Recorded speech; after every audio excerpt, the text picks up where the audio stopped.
What's good, everybody? We are going to jump into the most latest real estate statistics for the area of Surrey, and that's Surrey as a whole. This Surrey as a whole combines Cloverdale, South Surrey, North Surrey, everything that's involved in Surrey there. So we're going to get into those. You only get one chance to buy or sell your next home. Let's get it right. But just before we do, got two quick things that I think you'll find a lot of value in. In today's video, I'm going to talk about something I'm seeing in the marketplace that both buyers and sellers are sharing in spades. It's this sort of mentality. It's almost like a drug for them. So I'm going to address that. I'm going to talk a little bit about that. And I'm also going to suggest that if you haven't in the past, you're going to want to subscribe to this channel. One of the reasons being, I mean, aside from all the great content we release on a regular basis about living in South Surrey, White Rock, Surrey, or anything real estate related, I've got two videos that I'm actually going to be filming later today, but they'll be released in about a week or so.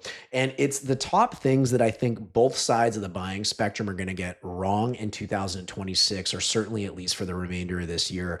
These are things that are false beliefs, things that people believe to be true, but are just simply incorrect. And whether you're a buyer or a seller, there's actually going to be two separate videos kind of to complement each other, sort of thing.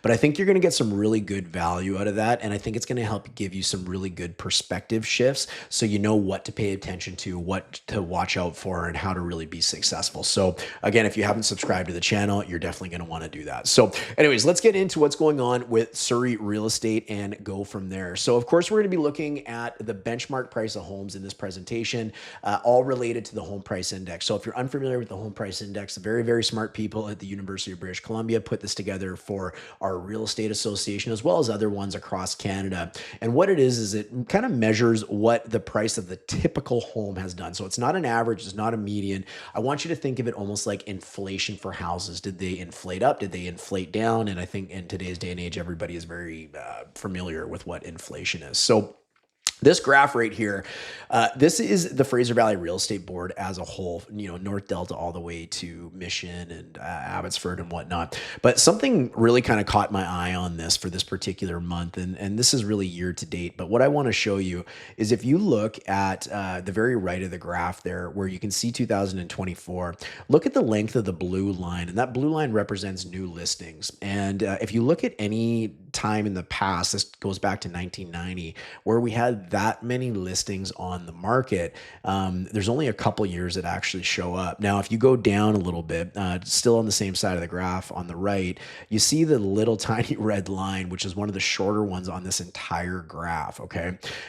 If you look at how tall the new listings are, how many new listings have actually come to the market in the Fraser Valley versus how many sales have actually occurred, the last time we saw numbers that looked similar to that was back in 2008. So I found that very interesting that the financial crash was the last time that we saw so many listings and so few sales and had that big of a gap between the two. Obviously, different things driving what's going on in today's real estate market, but certainly found that interesting, and maybe you will as well. Now, this right here, the red line represents the Greater Vancouver Real Estate Board as a whole. So that's like Whistler all the way down to the Tri-Cities. It's got Richmond in there, Maple Ridge is in there, that sort of thing. And this is all the properties, just generally what's happened.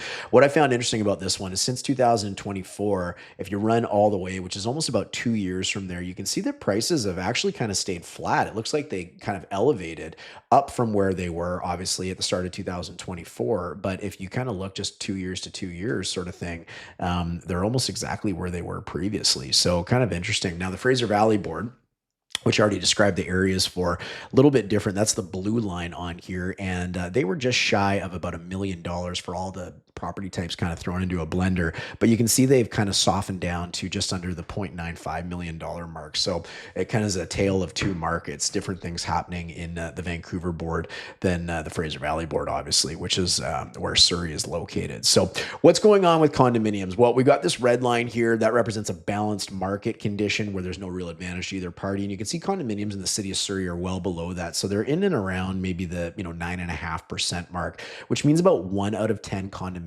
that are coming to the market are actually transacting right now. So that's going to have an impact on prices, and it certainly has. You can kind of see that we peaked, early in 2024, but since then, it's just kind of been a little bit of a progressive, loss of value since then, peaking at about 550 and down to about 500,000. Now, what does that mean? Well, in the last month, generally speaking, the benchmark price of condominiums in the area are down about $11,000. And in the last year, they're down about $41,000. So it's been a pretty interesting ride for them. Now, anecdotally, I always warn people to be a little bit careful on timing the market. We are going into the fall market. It's certainly, typically, anyways, the second busiest market of the year. The spring market was dismal this year, hence why we've got these price drops that we're talking about. But the fall market is typically one of the busier markets. And anecdotally, what I would say is we are starting to see a lot of new buyers, first-time home buyers coming back to the market. And the interesting piece about that is typically those first-time buyers, the market, a healthy market really needs them because they are almost the first domino in a set of dominoes to knock down a chain of sales. I want you to imagine, a first-time home buyer goes into a condominium, they buy that one-bedroom condominium, which then allows that person to buy a two-bedroom townhome maybe, which allows that two-bedroom townhome person to buy a bigger townhome, when that person then can go buy a detached home, and it just starts this big chain of events.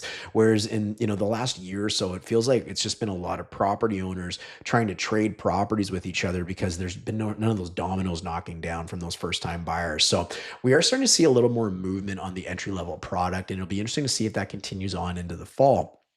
Obviously rates are down from where they were a year ago. So that's certainly something, and prices are down from where they were a year ago. So, those are pretty ideal conditions. And there is some home buyers out there that are starting to say, hey, this is an interesting opportunity, one that I didn't have a year ago. So, we'll continue to keep an eye on that and comment on that for these very videos. If you are a first time buyer, you want to consider your monthly rent as well. Hey, look, the market has moved. There's no doubt about that. Even if we look back in the last month, and this is one of the bigger drops we've seen in quite some time. It was a summer. Summer is typically a little bit slower. What I would add, though, is over the course of a year, if condominiums are about $41,000 better priced, if you are renting, well, how much money did you give away to your landlord to pay their mortgage and you never entered into a mortgage? So it is something to consider, because regardless of where prices end up, it's all about where you sell your property. And if you signed a 25-year mortgage 1 year ago, you would only have 24 years left of paying a mortgage. And after 24 years, no more payments, right? So something to consider for those of you that are sitting in rentals right now. We've talked lots about new construction and how stalled it is. So there's just not going to be a lot coming to the market in about a year and a half from now. So it'll be interesting to keep an eye on that and see what happens, because obviously that's going to put a premium on new construction. And if some of this talk about removing GST ends up being something that happens, which it likely will, those properties are going to be very good competitors to some of the resale market, but they're going to be in really high demand because there's not going to be a lot of them out there, because developers are simply choosing not to build for various reasons right now. So just consider that as you're making your decisions. And one of the things I had talked about at the beginning of this video, so I'll kind of skip it here, but just make sure you subscribe and tune in for both sides of the video, what sellers will get wrong in 2026 and what buyers will get wrong in 2026. So anyways, we'll release those in a couple weeks. I'm going to film them later today.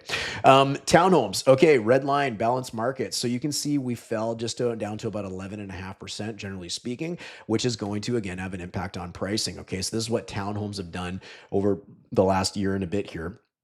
And they certainly change value month over month. So they're down about $8,000 month over month. And again, very similar numbers of condominiums are down about $42,000 year over year.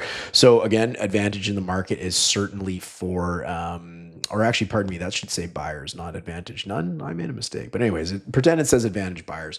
The balanced market condition is gone. Okay, so we were living in a balanced market condition for some time.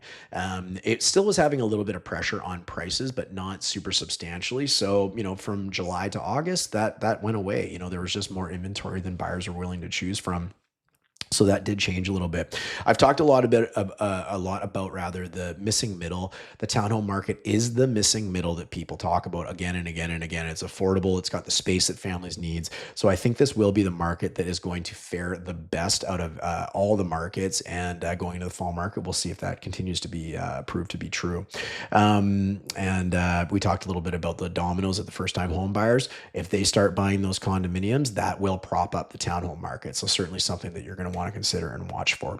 Now, On to detached homes. I mean, look at this big, thick red line of a balanced market. The reason it's so thick is because the sales to active ratio is so low and has been below this for so long that it's stretched that graph out to really have to kind of zoom in on things.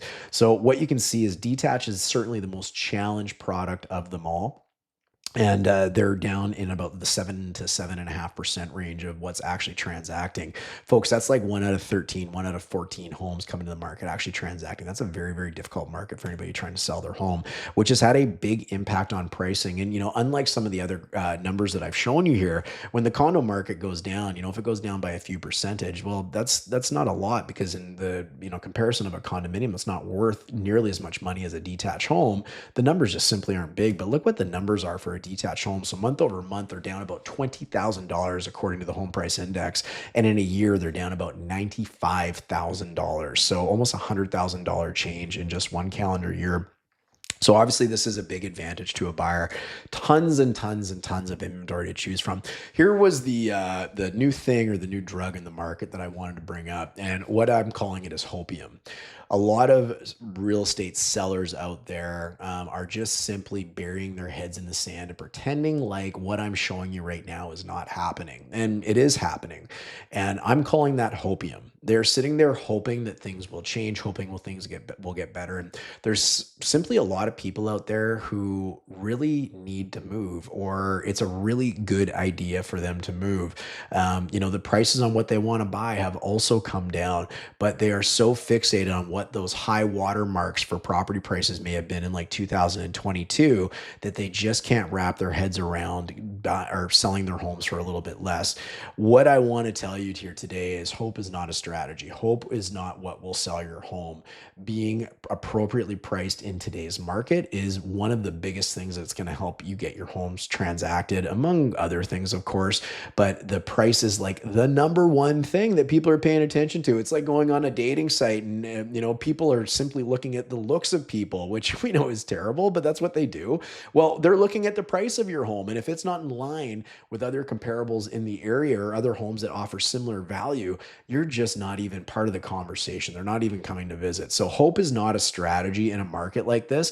And what you're really seeing is the people that are burying their heads in the sand, and maybe these are people that do need to move, they're just completely blind or simply ignoring what is going on, but they are slowly drifting further and further and further away from the price that they could have achieved had they priced the home appropriately. So if you're someone who's selling your home right now, or even considering selling your home, you want to think about how far away we might drift. I mean, there is no guarantee that the market is going to come back to a point of where it was in 2022. Pandemic level mortgage rates, pandemic frenzy buying. There was a lot of stuff going on in the world at that time, and the market responded exactly the way that you would expect it to. Now, where is the new normal? Show me the piece of paper that you got when you bought your home that guaranteed that it was worth more than what it is today. We just simply don't know. The market could go up. I don't know. The market could go down. I don't know. However, using hope as a strategy when you're someone that really needs to move is simply not there. And you want to ask yourself, how much longer do I want to be in this property if the market continues to move downwards? So something to consider for a lot of you home sellers out there. Prices are going to remain challenged based on what I'm seeing, based on the amount of properties that are transacting. It will take a while, even if those first time buyers are knocking down those dominoes, it will take a while for that to filter back into the market and, start propping up townhomes, and then, eventually start propping up detached homes. So we'll certainly have to see what happens out there. If you are a home buyer, put your offer out there, man. Like, it is a good opportunity to go get a very, very good deal on a property, because the prices are the best they have been in a long, long time. So anyways, what's really driving the market here? Well, we've got a big mortgage rate announcement coming up on the 17th. There's a lot of people projecting that we will see a mortgage rate change in the benefit of a buyer, and I think a benefit of everybody, generally speaking. Now, that is going to have an effect on variable rate mortgages, but not necessarily fixed rate mortgages. So if you're kind of curious how that works and whatnot, we've got videos on our channel explaining that and whatnot. Economic shifts, tariffs, trade deals, all this sort of stuff. We'll see what happens there. There's no predictability in my mind, anyway, in my eyes. times. We know the demand is there. Simply, a lot of people are just kind of watching to see what's happening or what's going to happen and making those decisions. So that's something that will likely change in the future, but certainly I don't think it's going to change today. Seasonal trends, we are going into the second busiest market traditionally of the year, so that might bring a flurry of sales. We'll have to see. And then local policy changes. I don't think our government's doing anything in the next short while because they are losing serious dough because of the lack of the properties transacting, meaning they're not getting the revenues from the property transfer tax that they collect when a home sells. So I think they're going to be a little gentle on the real estate market as what's happening possibly continues to happen, but we'll have to keep an eye out for that. So anyways, guys, that's it. Don't forget to subscribe. You want to make sure you catch those 2 videos coming out. We'll release them in about a week or so. So we'll make sure that you get those as soon as possible. And if you are someone that is thinking of buying in the Surrey area, someone that's thinking of selling in the Surrey area, and you want some information specific to your own unique circumstances, your own unique type of home in your own unique neighborhood that you're either looking to sell, looking to buy, feel free to reach out to me and my team. You can book a call with us in the description below, and we'd love to help walk you through how you can be the most successful you can be under these current conditions and make sure you do it right the first time. All right, we'll see you on the next video. Thanks for watching.